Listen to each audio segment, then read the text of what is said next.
¿Cómo les va a todos? Bueno, la verdad que estamos muy contentos de recibir a la doctora Teresa López Fernández, la referente para todos los que hacen y hacemos cardiooncología desde algún punto de nuestro país, y saludos también a los que están conectados de nuestros países hermanos de Latinoamérica, México, Paraguay, Chile y Uruguay, así que muchas gracias. Voy a presentar a los que vamos a ser parte del equipo, que además de la doctora que está a cargo de el grupo de trabajo de cardiooncología de la Sociedad Española de Cardiología y trabaja en el Hospital Universitario de La Paz en Madrid.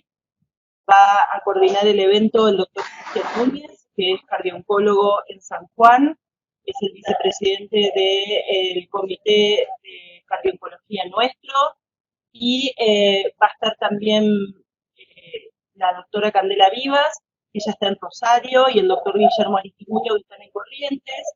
Ambos también son parte del comité de cardiooncología nuestro, y es un placer para mí contar con la ayuda de ellos.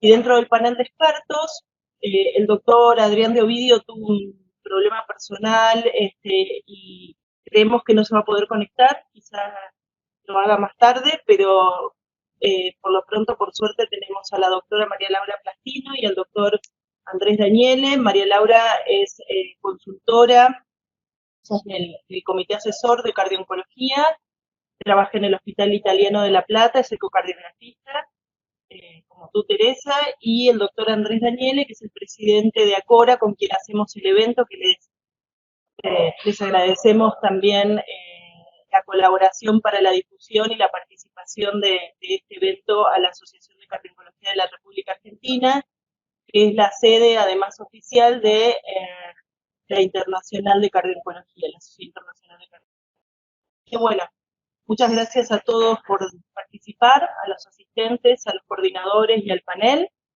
Y bueno, Cristian, te doy pie para que ya comiences junto con Candela y Guillermo a coordinar.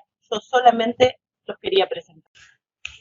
Bueno, buenas tardes a todos. Primero, bueno, agradecerte, Vanessa, por la presentación, agradecer la predisposición y el tiempo a la doctora Teresa López Fernández, quien es una reconocida cardioncóloga. Así que, bueno, muchas gracias, doctora, por la participación. La idea es, bueno, la conferencia que va a hablar de cardiooncología en tiempos de COVID.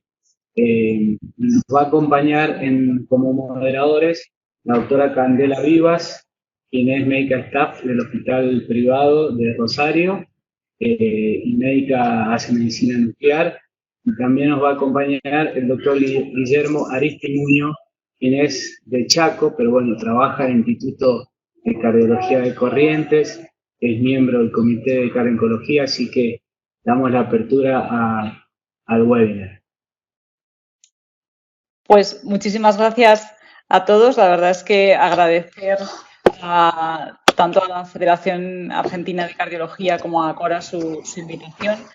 Vamos a ver si soy capaz de compartir mi presentación y bueno, pues vamos allá. Yo he dividido la presentación en tres partes, hablar un poco de los pacientes oncológicos y el COVID. Bueno, todos sabéis lo que es la cardiooncología, pero hay algunos conceptos que la verdad es que creo que son fundamentales ahora que nos enfrentamos a esta situación de pandemia. Y luego explicaros un poco qué es lo que ha cambiado, por lo menos en nuestras vidas en La Paz, hace unas semanas, cuando estábamos en el peor momento de la pandemia en Madrid, y qué es lo que hemos aprendido e intentar, bueno, pues que después en la discusión todas las preguntas que tengáis o todas las dudas que podamos resolver entre todos, pues esperando que sea muy fructífero el webinar, ¿no? La verdad es que estamos viviendo una época pues sin precedentes. En pocos meses hemos visto cómo aparecían casos de COVID-19 en todo el mundo. Desde enero hasta marzo, 165 países empiezan a reportar casos de COVID con una incidencia que es variable en los países y también en las regiones, y nos hemos dado cuenta que es una enfermedad que se expande rápidamente y que en determinados subgrupos de población tiene una morbimortalidad superior a la esperada inicialmente, ¿no? De hecho, los pacientes oncológicos son pacientes que parecen especialmente vulnerables a esta infección, igual que lo son también a otras infecciones o a otros problemas. Y rápidamente todas las sociedades científicas sacaron diferentes documentos de consenso para intentar organizar sobre todo la actividad o la atención a los pacientes oncológicos, sobre todo la atención que no era diferible. No tenemos una información demasiado extensa en la literatura sobre cómo se comportan el global de los pacientes oncológicos, si adquieren o no la infección por COVID, pero sí que tenemos algunos datos que yo creo que son importantes y que nos han hecho tomar determinadas medidas en la atención a estos pacientes, sobre todo en las épocas en las que determinadas instituciones están con un porcentaje alto de infección o áreas en las que en un determinado momento hay un porcentaje muy alto de pacientes infectados. Este es uno de los primeros artículos que hace referencia a la afectación o los síntomas o el pronóstico que pueden tener los pacientes oncológicos si se infectan por COVID. La verdad es que aquí son muy pocos pacientes, pero lo que tratan estos autores es de hacer un score de mortalidad, más de predecir cuándo un paciente va a ir mal si se infecta por COVID, y incluyen la historia de cáncer como uno de los factores que más pesa en el pronóstico de los pacientes hospitalizados. ¿Qué información tenemos de estos pacientes? Bueno, pues en general esta es una serie pequeñita, 28 pacientes, tienen una edad media de 65 años, la mayoría no se infectaron en el hospital, se infectaron en la comunidad. Un porcentaje importante eran pacientes con cáncer de pulmón en un estadio no demasiado avanzado. La mayoría de los que se infectaron estaban en tratamiento con quimioterapia o con radioterapia. Y hay un punto de inflexión importante y es el tiempo desde la infección hasta entre el tratamiento y el momento en el que el paciente se infecta. Y parece que cuando los pacientes se infectan en los primeros 14 días después de haber recibido el tratamiento están en una situación de mayor vulnerabilidad o de mayor inmunodepresión, y esto hace que el pronóstico de la infección sea peor. Hay muchos motivos por los que los pacientes oncológicos pueden ser más susceptibles a la infección por COVID.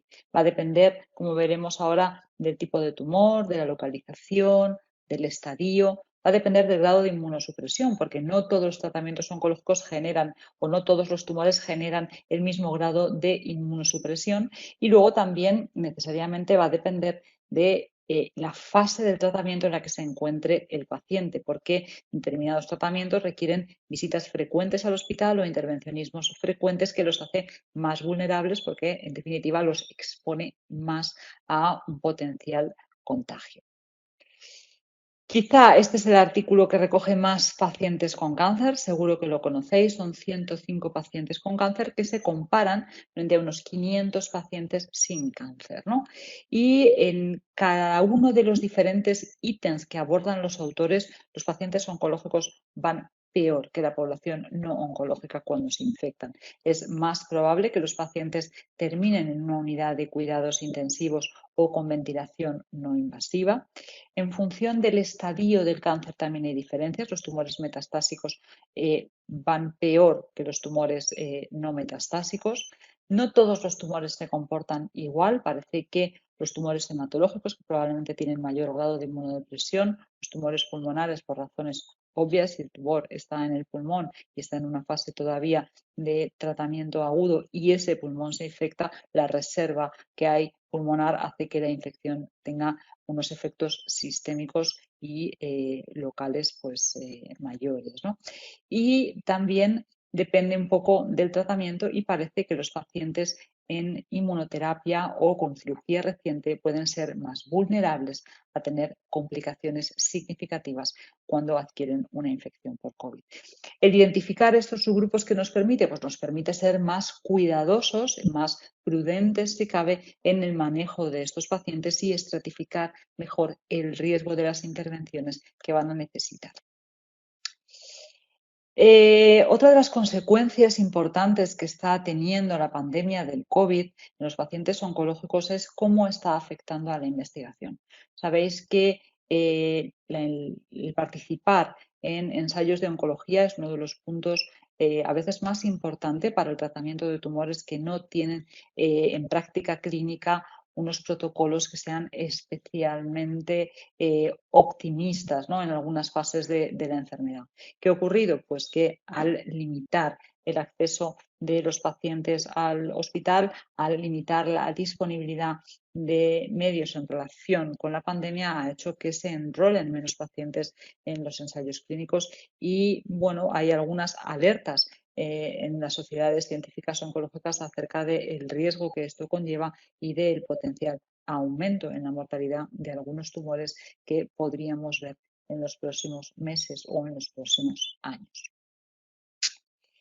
Además de que los pacientes oncológicos son pacientes más vulnerables y que pueden tener consecuencias más graves de la enfermedad por COVID, hay una relación que está clara, es entre COVID y complicaciones cardiovasculares, y no vamos a revisar todos los detalles porque nos llevaría demasiado tiempo, ¿no? Pero en líneas generales, los pacientes con patología cardiovascular también son más sensibles para la infección por COVID, y la infección por COVID puede generar complicaciones cardiovasculares del tipo de miocarditis, arritmias o eventos tromboembólicos que tengan consecuencias importantes en el sistema cardiovascular.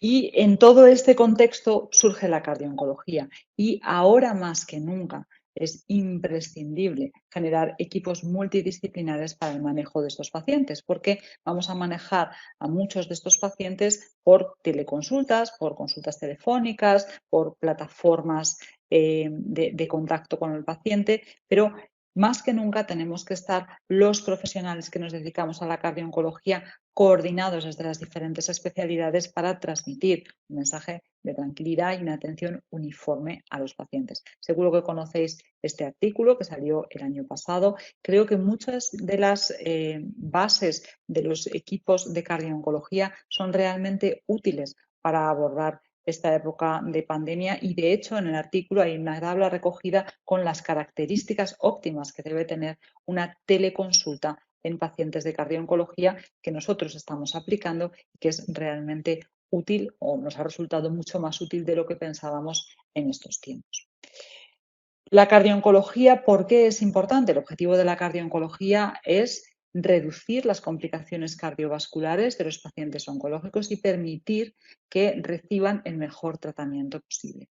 Y esto es importante porque cuando los pacientes desarrollan complicaciones derivadas de los tratamientos oncológicos, no solamente aumenta la mortalidad cardiovascular de los pacientes, sino que también aumenta la mortalidad global.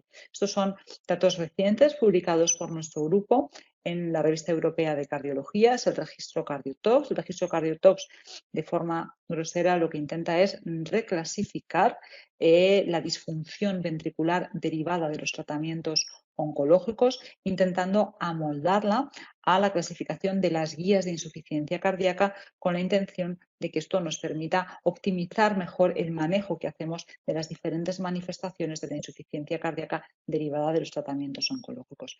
Y uno de los primeros datos que queríamos analizar es cómo impacta esta cardiotoxicidad en el pronóstico global de los pacientes. Y veis aquí que los pacientes que desarrollan complicaciones graves tienen una mortalidad muy superior a 2 años, no solamente por motivos cardiovasculares, esto es mortalidad global.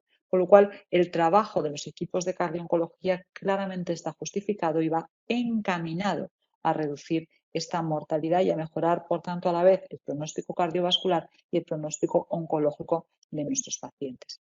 Para ello, intentar implementar estrategias de prevención cardiovascular en las diferentes fases del tratamiento oncológico. Antes de que los pacientes empiecen el tratamiento, estratificando el riesgo que tiene un paciente y, por tanto, intentando optimizar su situación cardiovascular. Durante el tratamiento, optimizando la monitorización del tratamiento acorde con los posibles efectos secundarios esperados, y después del tratamiento, considerando a los pacientes que han recibido tratamientos cardiotóxicos como pacientes de alto riesgo cardiovascular y que, por tanto, van a precisar una monitorización un poco más estrecha que la población general para adelantarnos a posibles eventos tardíos. Este es el protocolo que nosotros teníamos hasta febrero de cardio-oncología en nuestro hospital. Los oncólogos y los hematólogos hacían un checklist con los diferentes factores de riesgo, con antecedentes o no de cardiotoxicidad o de tratamientos cardiotóxicos, y en función de este checklist el paciente era o no derivado a la consulta de cardio-oncología y se le pedían una serie de pruebas analíticas o de imagen que, si eran patológicas, también el paciente era derivado a la consulta de cardio-oncología. Y se hacía un seguimiento en función del tratamiento que fueran a recibir los pacientes y de sus características basales. ¿Qué es lo que ha cambiado? Bueno, pues una de las cosas que ha cambiado es este artículo. Este artículo se acaba de publicar en la Revista Europea de Insuficiencia Cardíaca y es un proyecto de colaboración entre el Grupo Europeo de Cardio-Oncología y la Sociedad Internacional de Cardio-Oncología, ICOS.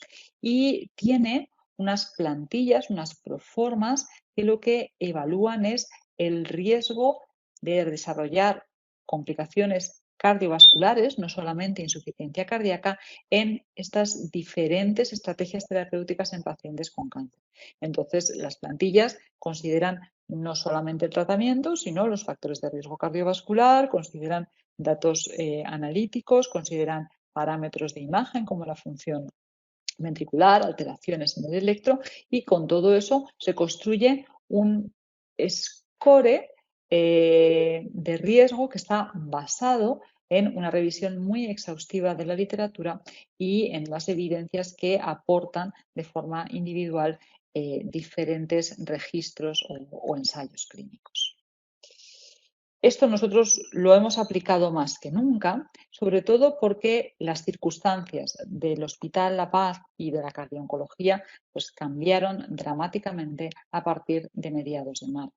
La Paz se pone en marcha para atender de forma prioritaria a pacientes con infección de COVID-19 y a la vez para mantener los servicios esenciales de salud.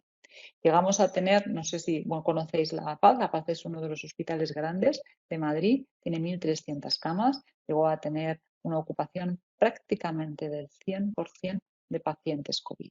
Y a la vez los pacientes oncológicos seguían recibiendo todos los tratamientos que no eran diferibles. Es decir, si los pacientes estaban en tratamiento con radioterapia y tenían que mantenerla, se mantuvo la radioterapia. Si los pacientes estaban en la fase activa de un tratamiento oncológico, seguían acudiendo al hospital de día para realizarse el tratamiento, y si había un diagnóstico nuevo de cáncer que no se podía diferir el tratamiento, también se empezaba con el tratamiento.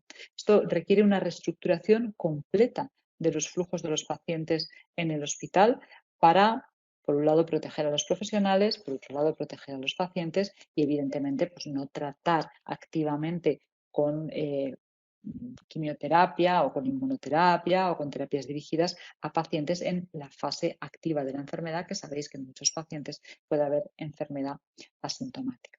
El hospital se transformó, desaparecieron, entre comillas, las especialidades, todos participamos en diferentes equipos de COVID y también tuvimos que reestructurar el área de cardio-oncología. Y nosotros lo que hicimos fue movernos con un equipo de imagen al hospital de día de oncología, que era un área extremadamente limpia del hospital, en la que todos los pacientes se hacían controles estrictos de PCR antes de empezar el tratamiento con quimioterapia, screening antes de que el paciente pudiera acceder, un lavado cuidadoso de manos, todo el mundo con mascarilla, es decir, unas protecciones lo mejores que podíamos ofrecerles a los pacientes para preservar un área limpia, y decidimos movernos allí y dar allí asistencia a aquellos pacientes que no podían beneficiarse únicamente de una consulta telefónica.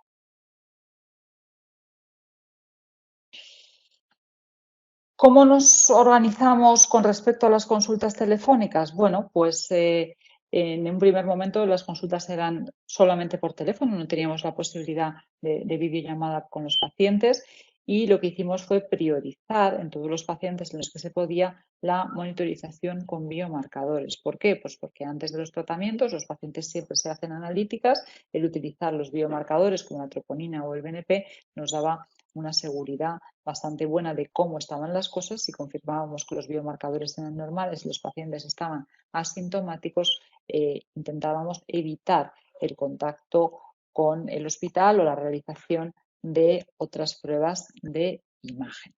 Consideramos como prioritarias las técnicas de imagen, la ecocardiografía, en pacientes que tenían síntomas nuevos, en pacientes que necesitaban un preoperatorio que no era diferible, en pacientes con alto riesgo de cardiotoxicidad o en aquellos pacientes que necesitaran sí o sí la realización de un eco basal antes de planificar un tratamiento oncológico. Y cuando hablamos de eco basal imprescindible son sobre todo estos pacientes que tienen factores de riesgo cardiovascular o que tienen enfermedad cardiovascular previa o que tienen cáncer previo y han recibido tratamientos cardiotóxicos. Y, sin embargo, bueno, pues hay una prioridad media o baja en la que intentamos ser más laxos con los protocolos de imagen, diferir algunos estudios en aquellos pacientes asintomáticos, con biomarcadores normales o cuando se trataba de estudios de fin de tratamiento o de largos supervivientes que tenían una revisión, pero se encontraban cuando hablábamos por teléfono con ellos en una situación perfectamente estable y asintomáticos. Los pacientes que eran COVID positivos, establecimos unas indicaciones para hacerle ecos. Eran pacientes que en principio pues, no estaban en tratamiento activo, podían estar en casa, en un aislamiento domiciliario o ingresados en el hospital. Y se trataba, cuando los pacientes estaban ingresados en el hospital, de hacer estudios dirigidos que nos contestaran preguntas que podían cambiar la actitud terapéutica, es decir, no mirar por mirar, sino mirar con una intención de saber qué es lo que estaba pasando y cómo podía ayudar el eco dirigido a tomar decisiones clínicas. Imprescindible cuando se generaban situaciones de compromiso hemodinámico que no estaban justificadas por el proceso infeccioso, cuando aparecían síntomas nuevos sugestivos de enfermedad cardiovascular, cuando los pacientes veíamos que tenían derrame pericárdico o masas cardíacas en otras pruebas de imagen, como soporte también para la evaluación pulmonar o como parte del estudio hemodinámico en pacientes ingresados en unidades de críticos. La mayoría de los ecos de pacientes COVID los hacían los propios profesionales que estaban a cargo de los pacientes con equipos de bolsillo y solamente cuando ese eco de bolsillo no resolvía el problema nos desplazábamos con un equipo a esas unidades para hacer un estudio más completo. Y la verdad es que yo creo que hay unos 2 o 3 documentos que merece la pena comentar, o por lo menos que los tengáis en la cabeza para poderlos consultar en caso de dudas, ¿no?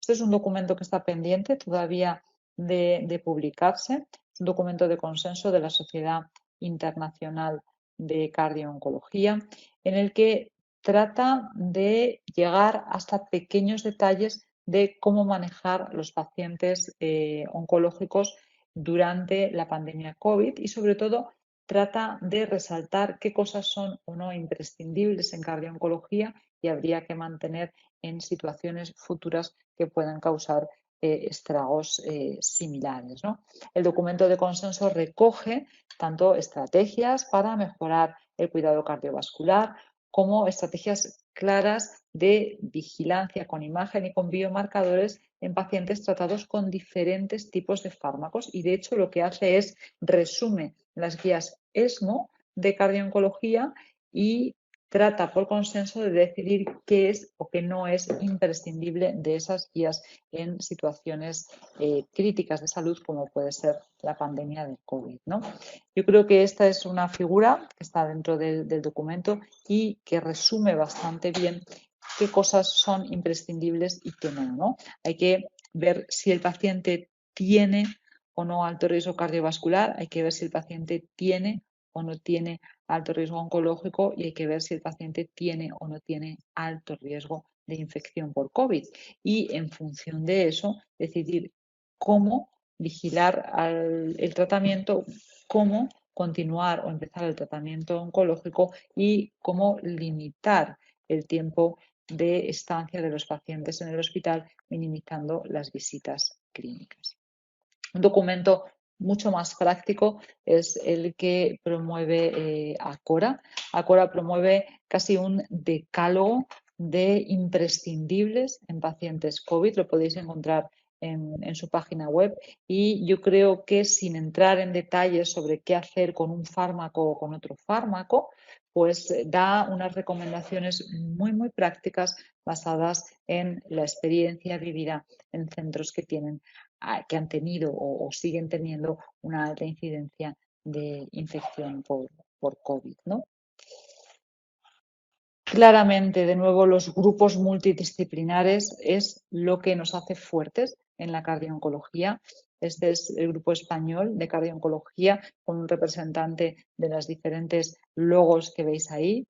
Yo creo que estos grupos tienen que crecer y así lo están haciendo. Yo creo que la relación que ahora mismo tenemos del grupo español con Acora pues ya lo demuestra, igual que lo demuestra pues los números o la expansión de la cardiooncología en los diferentes territorios, ¿no? En España, gracias al grupo de cardiooncología, es como hay un crecimiento muy importante de unidades de cardiooncología en los últimos años, y estas experiencias, cuando realmente se aglutinan en sociedades internacionales, como puede ser el grupo de cardiooncología de la Sociedad Europea de Cardiología o los diferentes capítulos internacionales de AICOS, entre los cuales pues, Argentina fue uno de los primeros que se creó y que le dio visibilidad a esta sociedad internacional, pues van a ser clave para poder seguir compartiendo experiencias y generar pues, documentos como el de Acora, decálogos que vayan a ser casi el pan nuestro de cada día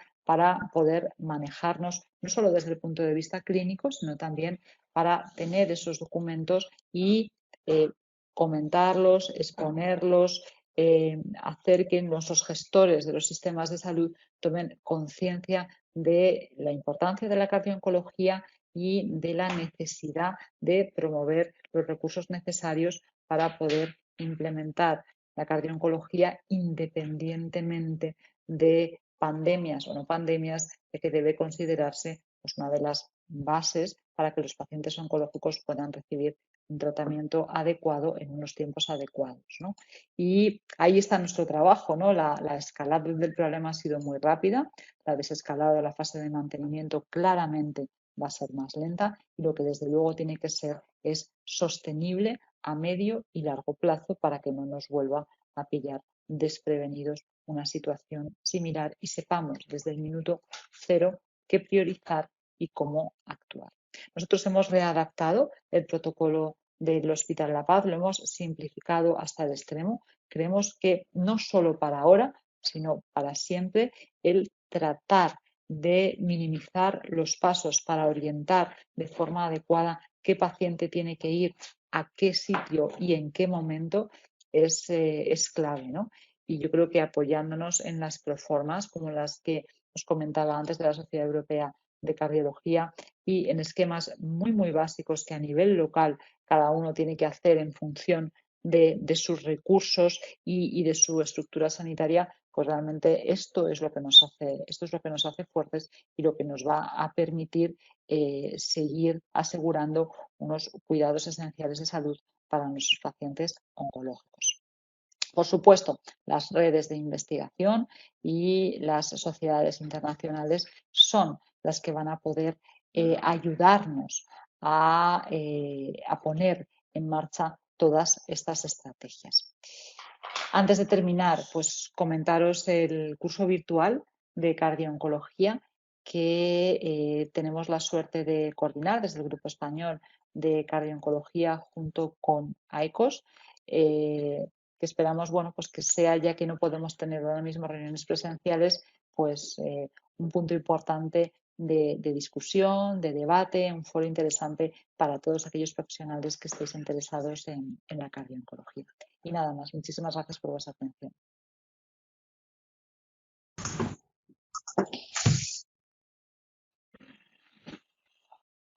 A ver si yo fuera capaz. Ah, sí, gracias.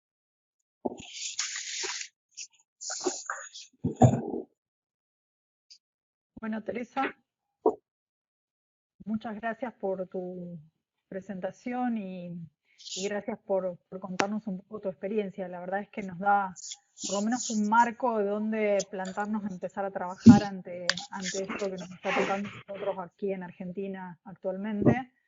es bastante heterogénea, digamos, el comportamiento de esta enfermedad según los sectores donde estamos. Y bueno, no sé si, Cristian, querés decir algo más. Yo quería presentar a Laura Plastino, que está con nosotros. Ella está como panelista por si Laura quiere hacer alguna pregunta, y lo mismo Andrés. Sí. Laura ella es una consultora del Comité de Cardiología y ha sido fellow de la Sociedad Americana de Ecocardiografía, y es actualmente jefa de la unidad de ecodoppler del Hospital Italiano de La Plata. No sé si, Laura, querés hacer alguna pregunta. Bárbaro, muchas gracias. Bueno, Teresa, como siempre, excelente y realmente genial que compartas esta experiencia en tiempos de COVID, porque nos tiene a todos más que preocupados, porque hay que cambiar toda la sistemática de trabajo, y ustedes que tienen tanta experiencia, lo han hecho en un hospital tan grande, es un desafío importante. Nosotros acá hasta ahora, por lo menos en la experiencia nuestra, hemos tenido una etapa donde el tema COVID venía, por decirlo así, tranquilo, y aún así los pacientes oncológicos dejaron de ir a sus tratamientos, dejaron de ir a hacerse su radioterapia o su quimioterapia, se estima casi en un 30%, lo cual nos preocupó muchísimo. Y ahora estamos en una segunda etapa donde ya tenemos el COVID bastante instalado en casi todo. Bueno, hay partes del país que no, pero en el AMBA sí. Y ahora estamos preocupados por los pacientes, a ver en qué momento decirle, bueno, no vengan o sí, porque como bien dijiste vos, el paciente que hoy le estamos diagnosticando un cáncer, lo tenemos que estratificar, sí o sí. No lo podemos dejar esperar 3 meses, o sea, tiene que ir al hospital a hacerse todos los estudios pertinentes. Y en caso de tener que iniciar un tratamiento, bueno, según el estadio en que esté, también va a tener que ir al hospital a hacerse la quimio. A todos esos pacientes tengo entendido que ustedes le han hecho PCR, y si es negativo pueden iniciar la quimioterapia. ¿En qué porcentaje ustedes han tenido que suspender el tratamiento oncológico por riesgo de COVID o diferir el tratamiento para más adelante, ¿no? Es la pregunta desde el punto de vista no del susto, por decirlo así, del paciente que deja, sino de nosotros como médicos tener que frenar un tratamiento oncológico a causa del COVID, ¿no? Pues estamos analizando los datos porque, de hecho, los oncólogos han estado recogiendo toda esa información para hacer una base de datos y están en fase de analizar, ¿no? Nos hemos encontrado con dos situaciones, ¿no? Y es, evidentemente, pacientes, por ejemplo, con enfermedad metastásica, en los que a lo mejor estaban en una situación estable de su enfermedad, por ejemplo, pues no sé, pacientes con cáncer de mama, HER2 positivo, que van a tener que necesitar tratamiento con trastuzumab pues, durante muchos años, pero que están en una situación estable. Algunos de esos tratamientos, hablando con el paciente, se han diferido un poco, y entonces en esos pacientes no se ha chequeado nada más hasta que no se ha iniciado el tratamiento. Los pacientes que estaban en tratamiento activo se les hacía sistemáticamente un screening, y evidentemente si el screening daba cualquier duda, había convivido, había tenido contacto con un posible paciente, ni siquiera paciente, teníamos una vía rápida para hacer PCRs. Yo creo que no más del 20% o incluso menos han dado positivo. Luego nos hemos encontrado con una circunstancia, y es que en algunos de los estudios de imagen de control nos hemos encontrado con neumonías que parecían radiológicamente un COVID, y se ha hecho una PCR a los pacientes y efectivamente era COVID, e incluso los pacientes en una situación de cáncer no especialmente en estadios precoces, hemos diagnosticado neumonías y el paciente estaba teóricamente asintomático, y de hecho se ha ido a su casa para tener un tratamiento ambulatorio. Es verdad que esos han sido los menos, ¿no? Entonces, pacientes en los que se haya bloqueado el acceso a tratamientos oncológicos porque hayan dado PCRs positivas, yo creo que no han sido demasiados. Pero el porcentaje exacto no os lo sé decir. Bueno, dentro del panel de expertos también contamos con el doctor Andrés Daniele, jefe del Departamento de Cardiooncología del Instituto Rofo y presidente de Alcora. Bueno, Andrés.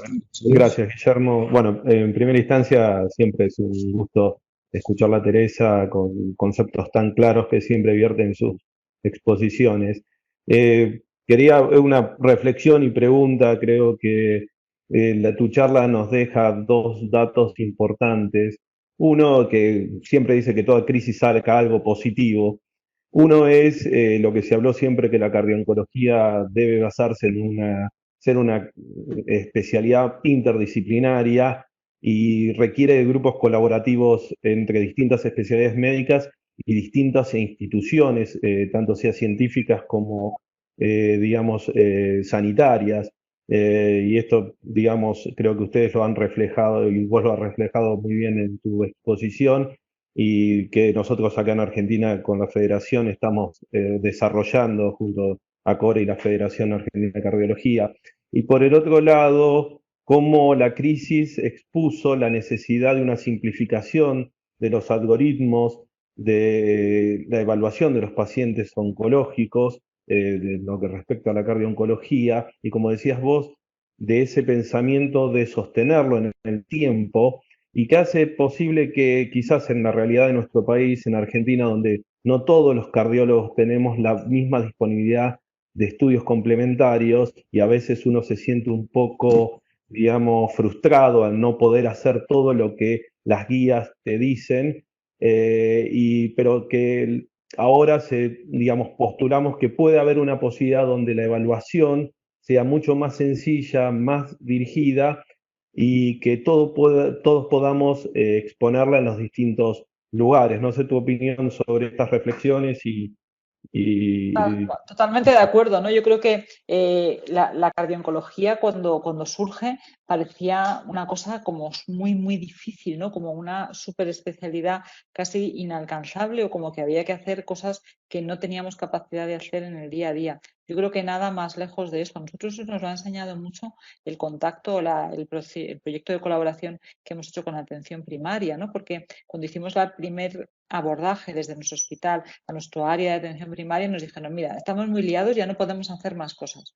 Y entonces les dijimos: no, pero si no tenéis que hacer más cosas, si es que lo que necesitan los pacientes oncológicos es un control estricto de los factores de riesgo cardiovascular también durante la fase de tratamiento activo del tratamiento. Entonces, eso es lo que ya tenemos que hacer. Lo que tenemos es que integrar esa necesidad en nuestro día a día, e integrar ese concepto de que el paciente oncológico es un paciente de alto riesgo cardiovascular.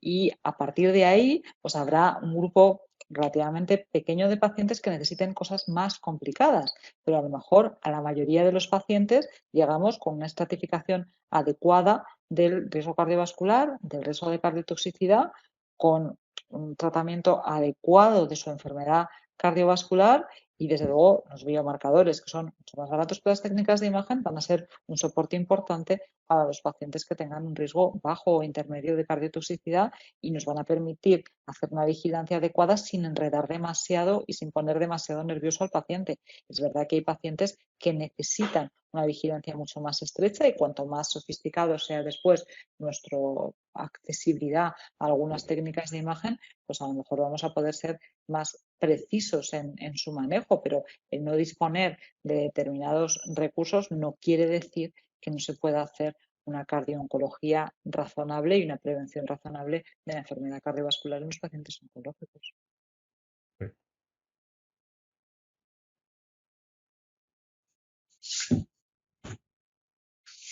Adela. Bien. Quería comentarte un caso clínico cortito. Perdón, voy a correr mi pantalla para que no me moleste.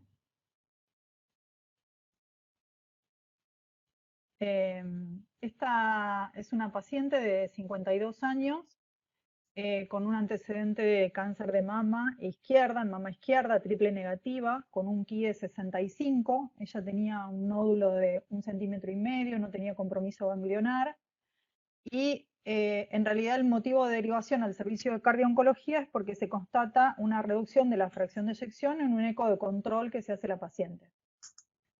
Ella llega a mi consultorio con el antecedente de haber tenido en el mes de septiembre de 2019, cuando ella inicia su quimioterapia, un eco basal con una fracción de eyección del 65%.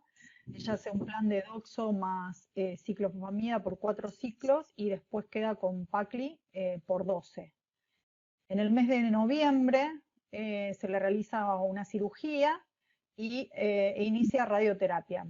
En realidad, como complicación, hasta el momento solo había hecho una radiodermitis leve y durante ese control ella me cuenta que había tenido una TBP previo a la internación con el diagnóstico de cáncer de mama, motivo por el cual venía anticoagulada.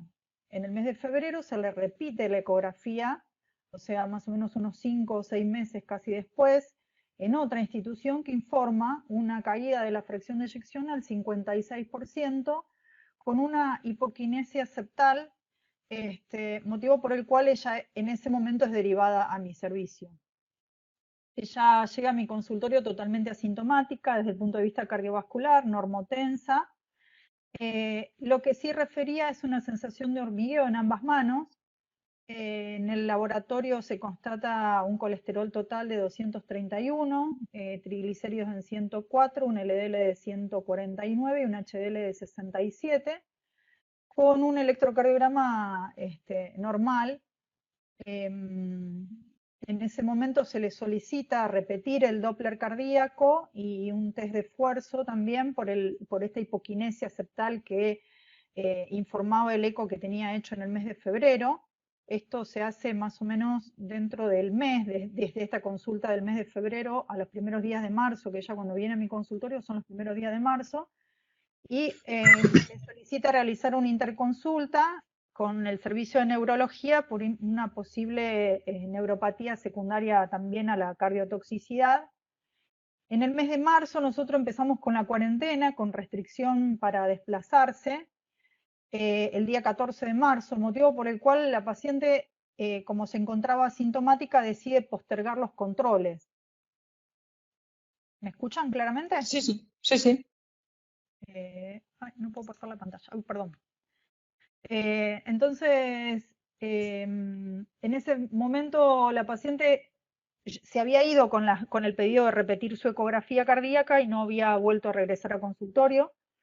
En el mes de junio se empieza a liberar un poco la ciudad porque realmente tuvimos muy pocos casos nosotros en un principio, que era gente que venía de viaje, y se le da permiso, digamos, a la población para empezar a moverse, la gente pierde el temor a los controles y ella regresa a mi consultorio en el mes de junio con esta ecografía donde se ve una fracción de eyección por método de Simpson del 56% y un strain global longitudinal en menos 16. Perdón, me trae el informe de la ergometría que se había hecho. Ella tiene una prueba máxima, en este momento ya alcanza una buena frecuencia cardíaca, no hace trastornos en la conducción, no tiene signos sugestivos de isquemia, totalmente asintomática, y solo alguna extrasistolia ventricular aislada en la recuperación sin demasiada trascendencia. Entonces, bueno, un poco la idea era hablar de qué es lo que nos está pasando por ahí con estos pacientes que demoran controles. Ella viene desde su sospecha diagnóstica de caída de fracción de eyección en el mes de febrero, regresa a mi consultorio en el mes de junio, o sea, 4 meses después. La verdad es que es una paciente muy joven, ella no tenía otros factores de riesgo previo, o sea, no era diabética, no era una paciente hipertensa.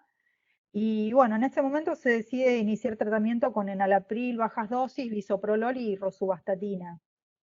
Nos encontramos con muchos de estos pacientes que uno termina viéndolos en forma tardía en el consultorio. Y bueno, es un poco la sensación que tenemos, que se pierden los controles y a veces se pierde el momento más preciado, que es cuando uno puede hacer un diagnóstico subclínico de daño. Y bueno, la verdad es que es una sensación de que uno hace las cosas a medias. Tenemos mucho inconveniente nosotros porque no tenemos un sistema de salud público como el de ustedes, entonces al trabajar en un medio privado las prepagas no reconocen las consultas virtuales. Nos costó mucho, sobre todo el primer mes, que pudieran autorizarnos las prescripciones electrónicas para los pacientes y los pedidos de laboratorio o los pedidos de las ecografías. Nos encontramos, por lo menos yo en mi ciudad, y es algo que le pasa a mis colegas, con mucha dificultad para trabajar en el ambiente privado. No sé si alguno quiere comentar de los panelistas, o Teresa, vos, ¿cuál es tu opinión de esta paciente? Y bueno. Bueno, yo quiero decir que es cierto lo que comentas, ¿no? Que es verdad que muchas veces por miedo, ¿no? de los propios pacientes o por saturación un poco del sistema, hay cosas que llegan tarde, ¿no? Yo creo que esta paciente, la verdad, no creo que hayáis llegado tarde, ¿no? Porque al final tiene una fracción de eyección que está por encima de los límites normales. Y es cierto que tiene un strain inferior al normal, también es cierto que tiene factores de riesgo, ¿no? Que tiene una dislipemia importante. A lo mejor ese strain ya no estaba del todo normal al principio del tratamiento. Desde luego es una paciente a vigilar, sobre todo para saber hacia dónde van las cosas, y creo que, bueno, pues que habéis planteado fenomenal el tratamiento, pero yo justo en estos pacientes asintomáticos que ya han terminado el tratamiento y que mantienen una fracción de eyección por encima de los límites normales, creo que hay margen. Son pacientes que no debemos dejar y que si los dejamos a lo mejor se convierten en esas disfunciones tardías que a veces no sabemos explicar, pero bueno, vamos, creo que habéis hecho las cosas fenomenal dadas las circunstancias, ¿no? Y nosotros es verdad que en los pacientes asintomáticos este tipo de revisiones, una vez que ya no están en la fase más activa del tratamiento, también los hemos diferido con miedo, ¿no? Pero bueno, por otra parte, hay que adaptar también un poco los recursos, ¿no? Si gran parte de los recursos destinados a cardiología o a imagen cardíaca o a cardiooncología se tienen que destinar a áreas de COVID, pues ya no solamente es la precaución de los profesionales, la precaución de los pacientes, sino la cantidad de recursos disponibles que no es la misma para atender el 100% de la actividad normal, ¿no? No sé si quizá el caso más dramático en ese sentido nos ha pasado con un paciente que estaba en tratamiento con ibrutinib y cogió una infección por COVID. Afortunadamente tenía una enfermedad ya muy estable porque llevaba 3 años con ibrutinib, no le había dado grandes problemas, se había controlado bien la tensión arterial, pero en el contexto de infección aguda por COVID desarrolló fibrilación auricular y disfunción ventricular severa. Entonces, la disfunción ventricular pues no se vio porque el paciente pasó la infección por COVID en casa y no notó la fibrilación auricular. Y en los días siguientes, cuando digamos se le pasó la cuarentena y se intentó salir a la calle, notó que se ahogaba, que tenía palpitaciones y fue cuando apareció por el hospital, ¿no? Y bueno, pues estas cosas a veces son imposibles de evitar, ¿no? Y bueno, justo en este contexto, pues por ejemplo el ibrutinib también favorece, ¿no?, la fibrilación auricular, pero creemos que ha sido más la infección por COVID y toda la situación proinflamatoria la que ha favorecido todo de golpe, ¿no? Fibrilación auricular y disfunción ventricular. Y el paciente, bueno, pues ahora mismo pues hicimos una cardioversión, está en ritmo sinusal, está con tratamiento de disfunción ventricular y esperemos que vaya bien, ¿no? Pero bueno, hay cosas que son difíciles, ¿no? El controlarlo todo por mucho esfuerzo que pongas. Bien. Teresa. Sí. Perdón, me mandan del panel la doctora Mulatore, dice, a la hora de elegir un betabloqueante, ¿prefiere un carvedilol o bisoprolol? ¿Qué opinan del uso de espironolactona cuando hay caída del estrés longitudinal y de la fracción de eyección leve? ¿Contesto yo? A ver, conteste si quiera. Todos ustedes son expertos. Claro. Yo les doy la palabra a quien no sé, quiera tomarla. Teresa, por favor, la tenemos a ella. Dale, Teresa, te tenemos a vos. Sin duda, Teresa, tenés el micrófono. Bueno, Yo, la verdad es que creo que el elegir un beta bloqueante u otro va a depender un poco de las circunstancias de los pacientes. Probablemente carvedilol como concepto tiene un mecanismo de acción que puede ser un poco más favorable en la prevención de la cardiotoxicidad y ha demostrado un poquito más de efecto beneficioso in vitro, pero también es cierto que hipotensa más, ¿no? Entonces, a lo mejor, o sea, nosotros en pacientes que no tienen una tensión muy alta, en general usamos bisoprolol, porque el hecho de que sea una vez al día y que puedas ajustar un poco más la dosis para obtener el mismo efecto beta bloqueante, pero con menos efecto hipotensor, nos resulta un perfil un poco más favorable, sobre todo en pacientes que no sean hipertensos, ¿no? Con respecto a la espironolactona, nosotros si un paciente desarrolla disfunción ventricular, aunque sea leve, intentamos ser muy agresivos en el manejo de la disfunción ventricular, sobre todo en la fase activa de tratamiento. Es cierto que es un fármaco autorizado por las guías en fracciones de eyección por debajo del 40%, pero nosotros lo usamos con disfunciones ventriculares intermedias, sin lugar a dudas, sobre todo en pacientes que a lo mejor eran hipertensos y estaban con un poco de IECAS y desarrollan, a pesar de eso, algo de disfunción ventricular en la fase activa de tratamiento.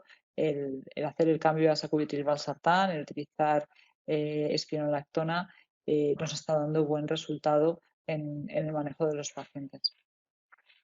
Bien, les hago otra pregunta más de la doctora Laura Dragonetti.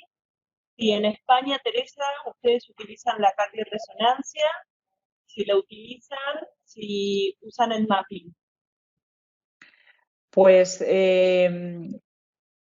creo que no se utiliza o sea, ojalá pudiéramos utilizar la resonancia para todos los pacientes, ¿no? Pero por lo menos nuestra realidad en La Paz es que utilizamos la resonancia en pacientes en los que o no tenemos claro qué es lo que está pasando porque tienen muy mala ventana en el eco o tienen algo de disfunción ventricular o sospechamos una cardiotoxicidad. Y ahí sí que lo hacemos, sí que hacemos los mapas, ¿no? Pero como estrategia general de monitorización o de prevención no tenemos la disponibilidad suficiente de la técnica como para usarlo en el día a día. Y yo creo que muy pocos centros. Hay algún centro que tiene resonancias propias de cardiología, pero yo creo que no es la rutina ahora mismo en la monitorización, salvo pues esos pacientes que tengan muy mala ventana ecocardiográfica o en los que no quede claro cuál es el diagnóstico por eco o que tengan disfunciones ventriculares que quieras pues descartar, que no tengan un componente isquémico, por ejemplo, o que no sepas muy bien si hay algún otro componente inflamatorio, de miocarditis, que forme parte de la disfunción ventricular. Bien. Y bueno, voy a leer yo la última, porque justo estoy con el chat, así que perdón a los coordinadores, pero voy a leer una pregunta del doctor Germán Calabrese, que bueno, que obviamente te felicita, Teresa, por tu presentación. Quería aprovechar para preguntarle respecto del rol de los nuevos anticoagulantes orales en pacientes con tumores sólidos que desarrollan fibrilación auricular durante el curso de la quimioterapia. Pues nosotros tratamos de usarlos siempre que no hay interacciones medicamentosas que sean prohibitivas. Porque al final, cuando un paciente desarrolla fibrilación auricular, si tiene un chat-VAS superior o igual a 2, va a necesitar anticoagulación de por vida, no solamente durante unos meses. Y, bueno, yo creo que hay suficientes datos en la literatura, aunque no haya randomizados específicos de pacientes con fibrilación auricular, hay bastante información de registros clínicos que apoyan el uso de los anticoagulantes directos en los tumores sólidos. Hay ensayos clínicos randomizados en el contexto de la enfermedad tromboembólica que nos hacen ver que incluso en pacientes, o sea que la combinación de los anticoagulantes directos con los quimioterápicos es segura, revisando evidentemente las interacciones que pueda tener cada uno de los antitumorales con los anticoagulantes directos, por lo cual pues no siempre puedes utilizar cualquier anticoagulante directo, sino que hay que darle una vuelta a la indicación. Bien, y para todos, tanto para María Laura como para Andrés, Guillermo, Candela, ¿qué opinan ustedes de la realidad de nuestro país de poder anticoagular a un paciente? Porque tanto con los NOAC como los anticoagulantes tradicionales requieren, más allá de la pandemia, ¿no? Requieren de controles, bueno, son muchas las drogas que interactúan, así que ¿qué opinan ustedes, pero llevado a nuestro plano real en Argentina? El tema, sí, hola, sí.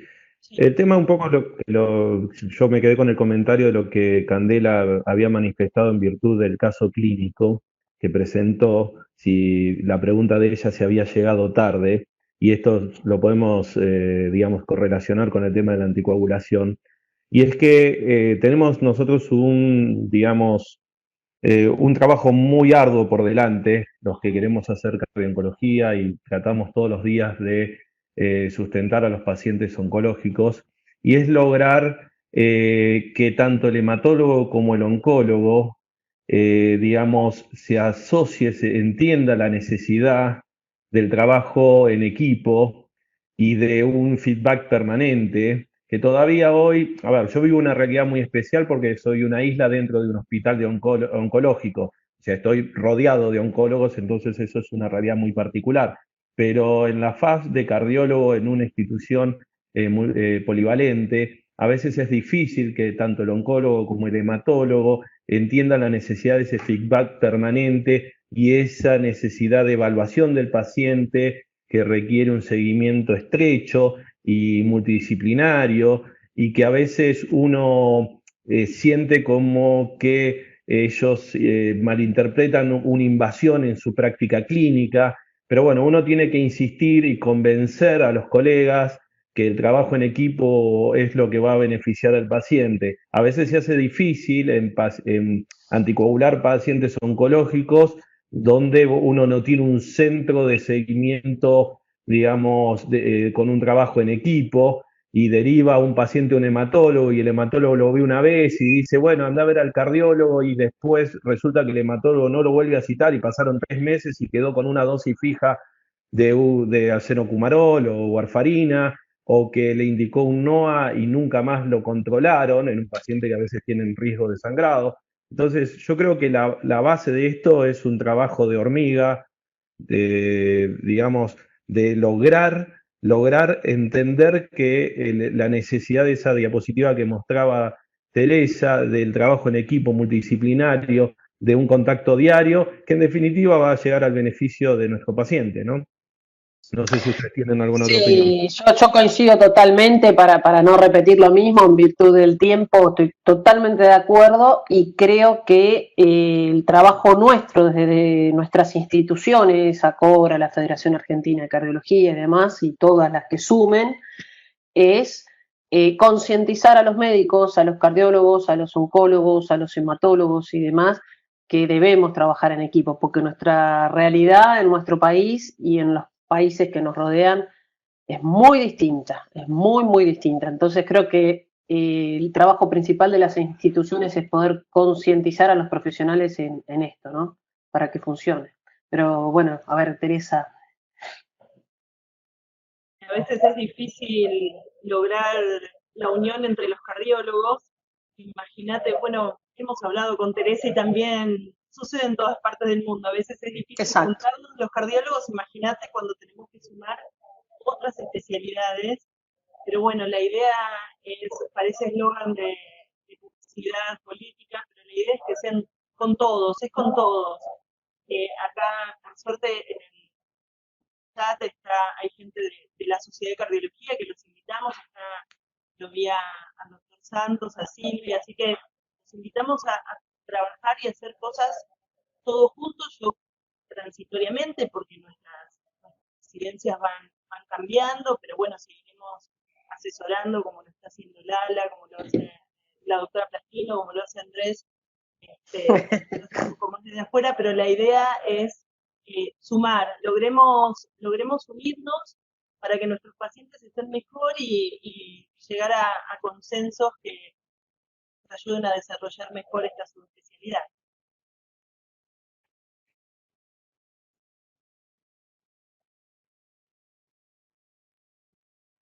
aclaro que el doctor Núñez, pobre, que es otro de los coordinadores, tuvo un problema técnico con el audio, así que nos puede ver, nos puede escuchar, pero no puede hablar. Habla. En realidad lo hemos muteado, está en penitencia, no, mentira. No sé cómo estamos de tiempo, pero hay una pregunta más en el chat de la doctora Karina Palacios, destinada a la doctora Teresa López Fernández, sobre su experiencia con imatinib y disfunción ventricular.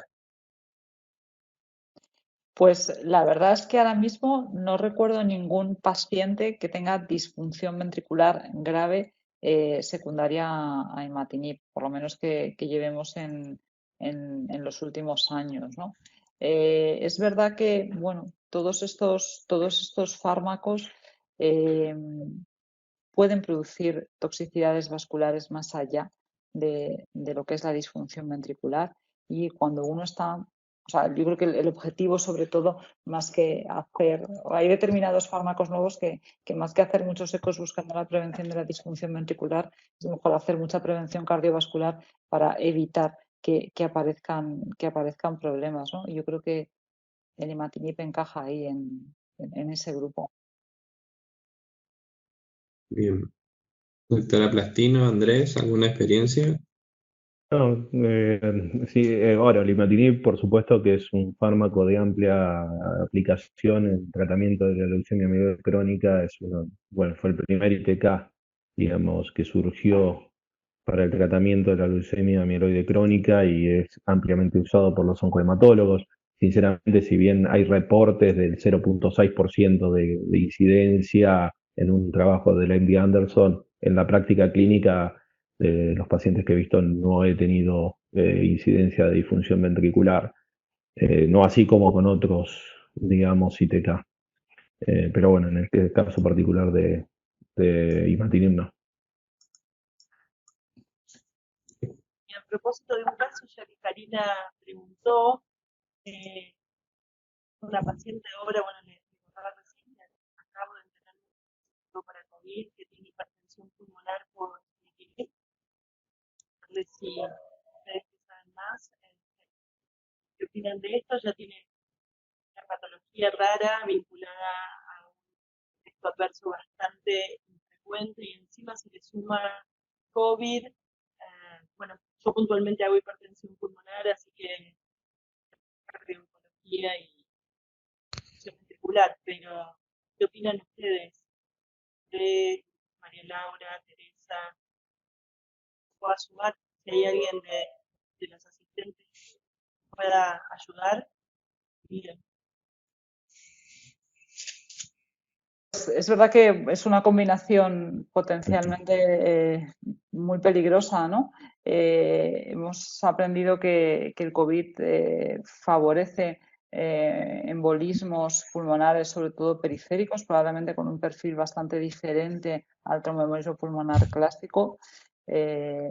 No tenemos ahora mismo experiencia para saber eso cómo se va a comportar en el medio y largo plazo de los pacientes. Nosotros, los pacientes que han tenido COVID, se ha generado en el hospital un área de seguimiento a los pacientes que han tenido la enfermedad y que han tenido complicaciones más o menos importantes durante el ingreso, durante la evolución, y sí que es verdad que hay hipertensiones pulmonares ya en pacientes sin cáncer que no sabemos cómo se van a comportar en el seguimiento o cómo van a evolucionar esos embolismos periféricos con la anticoagulación, ¿no? Yo creo que no hay, es imposible dar una recomendación específica para ese paciente más allá de lo que es soporte estándar, ¿no? de la hipertensión pulmonar y bueno, con respecto, como siempre, a qué hacer con el tratamiento oncológico, ¿no? Que es otra de las preguntas clave que surgen ahora, ¿no? ¿Qué hago con el tratamiento oncológico? Porque la hipertensión pulmonar, bueno, pues la sé manejar, ¿no? Y voy a ver cómo va el paciente, ¿no? Voy a ver cómo va el paciente. No sé si va a ir bien o mal, pero bueno, voy a hacer lo que hago estándar con la hipertensión pulmonar, ¿no? Pero, ¿qué hago con el tratamiento oncológico? Y ahí pues va a depender mucho de lo que opine también el oncólogo, ¿no? Porque va a depender de qué alternativas tenga el oncólogo de tratamiento eficaces o no eficaces, ¿no? Fijaros, nosotros tenemos ahora un caso dramático, un paciente con un cáncer hepático que está en tratamiento con sorafenib desde hace varios años. Sorprendentemente, ha tenido una respuesta sorprendentemente buena al sorafenib. Es un cáncer hepático metastásico, ya os digo, 5 años, paciente con muchos factores de riesgo cardiovascular, arteriopatía periférica, hipertensión, diabetes, nefropatía, y en un eco de control, de repente, en esta pandemia por disnea, disfunción ventricular. Nunca había tenido disfunción ventricular y ahora disfunción ventricular. Y el oncólogo dice que no tiene alternativa. Y la enfermedad que no tiene alternativa al sorafenib, que le podría poner algo de inmunoterapia, pero que no tiene una alternativa así clara para este paciente en concreto. El paciente tiene un BNP ahí un poquito alto, algún edemita, pero bastante asintomático, 30% de fracción de eyección total y un riñón con un filtrado glomerular de 20, o sea, el peor de las situaciones. Entonces, bueno, pues hablando con el paciente, con el oncólogo, con el nefrólogo, con el hemodinamista, decidimos hacerle un CATE a ver si nos encontrábamos con algo que fuera revascularizable. Tenía una lesión severa en la DEA proximal. No había en el eco áreas realmente muy adelgazadas o muy disquinéticas, ¿no? Y bueno, pues de momento hemos revascularizado la DEA. El paciente ha entrado en diálisis porque teóricamente de su cáncer está no curado, pero en una situación bastante estable y con un pronóstico vital, según el oncólogo, superior a 1 año. Y estamos pendientes de hacerle una revisión ahora y ver si reiniciamos el sorafenib, que lleva parado 1 mes, ¿no? Pero yo creo que con el sunitinib en tu caso pues pasaría lo mismo, ¿no? Que es que hay que cruzar los dedos y ver si... O sea, que está muy bien lo de decir, pues si tiene una complicación grave hay que suspender el tratamiento oncológico, pero claro, si suspender el tratamiento oncológico hace que el paciente se muera, claro, la balanza es súper difícil de equilibrar y al final ahí la situación sintomática del paciente yo creo que es la que va a marcar un poco el arriesgarse más o menos hacia una alternativa u otra, ¿no? Bueno, no sé. Sí, además, yo digo que eso es digamos, los grises que todos los días tenemos que hacernos a enfrentar en la cardio-oncología. Es lo preocupante, pero lo lindo de su especialidad, digamos, porque todos los días tenemos que, a mí me ha pasado casos de hipertensión pulmonar, leucemia mieloide crónica, que tener que autorizar ponatinib como última línea porque no había otra terapéutica y bueno, en consenso con los oncohematólogos y la paciente y la familia, y hoy tenerla con 1 año de seguimiento, con respuesta citogenética mayor y su hipertensión pulmonar estable, pero en su momento fue una decisión difícil. Sí, me acuerdo. ¿Ya te acordás, Vanessa? Sí. Bueno, hay una realidad que también nos pasa en cuanto a lo que decías vos, Teresa, de descartar TEP. Nosotros, por ejemplo, a esta paciente le pudimos hacer una angiotomografía, pero en este momento, por protocolo, no estamos haciendo centello BQ, que es el gol estándar. Entonces, vemos que no tiene ningún trombo agudo. Ahora, si tiene periféricos y que no son quizás detectables en la tomografía, en la angiotac, estamos un poco también atados con los métodos de estudio, porque, por ejemplo, no le pudimos hacer el centello. Así que estamos ahí, por lo menos acá, todo lo que es ventilación en este momento de COVID, y menos con que la paciente es positiva, claro. No lo hemos podido hacer, solo hemos hecho angiotac. Y bueno, y cateterismo derecho para obviamente confirmar el nivel de CAP, y como decís vos, la tratamos. Bueno, ya la paciente está compensada de eso, pero el problema es qué hacemos. Hay una pregunta más que creo que Guillermo la iba a leer, del doctor Barcesa, perdón, Alberto. El doctor Barcesa nos hace una pregunta a los panelistas y a Teresa, ¿cuáles son las drogas más cardiotóxicas que han tenido que usar más allá de las antraciclinas? Si tiene que poner en una escala cuáles son después de las antraciclinas las más cardiotóxicas. Te hago una pregunta, Teresa, a ver si tu realidad es similar a lo que uno percibe en el consultorio y la estadística del servicio, ¿no? A los demás también. Yo digo que la mayor cardiotoxicidad que veo es la hipertensión arterial en Sin el duda paciente. alguna. Entonces, Sin duda alguna. creo que los ITK van a la cabeza. Por supuesto que quizás uno dice hipertensión arterial comparado con un infarto, ACV, disfunción ventricular es mucho más, digamos, anodino, ¿viste?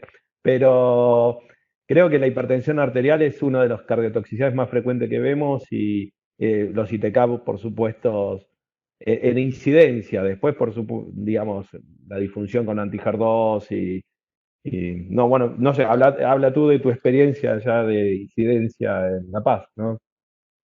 Pues mira, la verdad es que nosotros disfunciones ventriculares muy graves por trastuzumab no tenemos. Tenemos No, disfunciones ventriculares por trastuzumab, pero en general son leves. disfunciones ventriculares leves y es una situación manejable y que raramente obliga, si te diagnosticas con un poquito de mimo al principio, obliga a interrumpir el tratamiento, ¿no?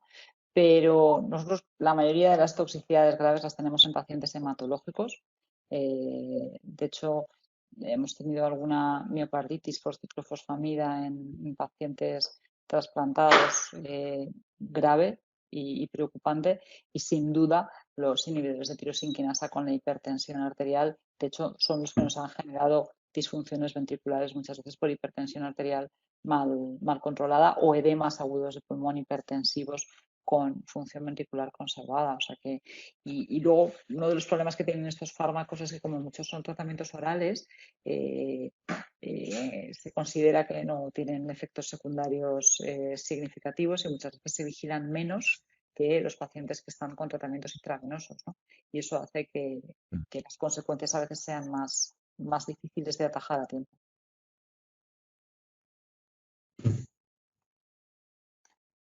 Bien, otra pregunta a Teresa y a los panelistas es si, dado que surgen drogas nuevas muy rápidos y a veces no tenemos mucha información sobre la disfunción que produzcan y el tiempo hacia la disfunción ventricular, si le haría una ecografía como inicio al tratamiento con estas nuevas drogas.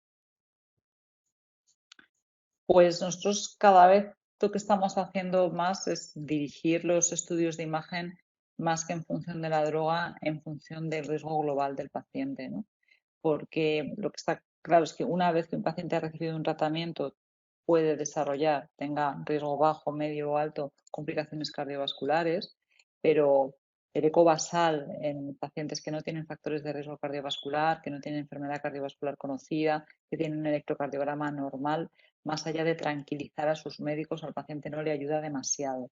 Entonces, si no hay que hacer por protocolo un seguimiento muy estrecho con ecos, en esos pacientes yo creo que el eco basal no ayuda mucho. Ahora, si el paciente va a recibir una droga que es poco cardiotóxica, pero es un hipertenso, diabético, dislipémico, nadie le ha hecho nunca un eco y además se queja de claudicación intermitente, pues es que hay que hacerle un eco, hay que reorientar bien el tratamiento de la enfermedad cardiovascular antes de enfrentarse a ningún tratamiento oncológico, sea muy cardiotóxico o poco cardiotóxico o no sepamos cómo va a ser de cardiotóxico. Nosotros nos guiamos un poco más por ese planteamiento en los fármacos que no tienen unos protocolos establecidos bueno, pues por solidez o por ensayos clínicos o por lo que sea, ¿no? De hecho, por ejemplo, un ejemplo claro son los pacientes con mieloma, ¿no? Hay incluso algún estudio con carfilzomib que dice que el hacer ecos repetidos a esos pacientes no sirve para nada. Los pacientes con mieloma son pacientes de muy alto riesgo cardiovascular que a veces tienen ya mucha patología previa al mieloma, incluida la insuficiencia renal o añadida por la insuficiencia renal, y nosotros les hacemos un eco basal a todos por Bien. orientar un poco el manejo. Acá aclara que la pregunta iba un poco dirigida al uso de crizotinib. Bueno, no, o sea, quiero decir, si tú tienes un paciente libre de enfermedad cardiovascular y de factores de riesgo y el electro es normal, las troponinas son normales, el eco va a ser normal seguro. El eco no va a ayudar en nada. Otra cosa es que tengas la posibilidad en tu institución de hacer un seguimiento estrecho del tratamiento con crizotinib, más allá de los biomarcadores o más allá de las recomendaciones estándar.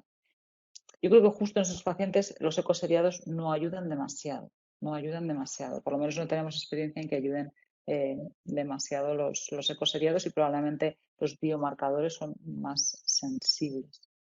Provoca más prolongación del QT y bradicardia que disfunción. Sí, quizás, yo digamos, a mí me gusta decir que los manejos de los pacientes tienen que ser por dos riesgos calculados. Me gusta decirle que no está escrito, pero lo que es el riesgo cardiovascular y el riesgo cardioooncológico.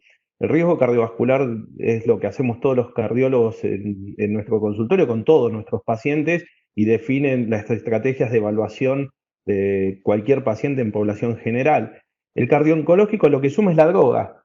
Pero si un paciente, como dice Teresa, Vanessa y todos, digamos, tiene un riesgo cardiovascular alto, la droga ya es un aditamento. Digamos, su riesgo cardioooncológico va a ser alto por su riesgo cardiovascular. Digamos, esa es mi manera de tratar de encarar a los pacientes. No sé, tu opinión, Teresa. Sí, totalmente de acuerdo. De hecho, yo creo que esto es un tema que ya hemos tenido la oportunidad de comentar alguna vez, ¿no? Es verdad que también hay otro aspecto que no es lo mismo un primer tratamiento oncológico que un segundo tratamiento oncológico, ¿no? Exactamente. Y que los tratamientos oncológicos generan ya, incluso en pacientes de bajo riesgo a priori, cierto grado de disfunción endotelial o de, como a ti te gusta llamarlo, memoria. Memoria cardiotóxica. Y que eso a veces pues da la cara en el momento más impredecible, ¿no? Con lo cual yo creo que hay que guiar un poco la monitorización de los fármacos por los efectos secundarios más frecuentes, pero claramente sí, o sea, es muy complicado tener en un servicio estándar 200 protocolos diferentes porque tienes 200 esquemas diferentes de tratamiento, ¿no?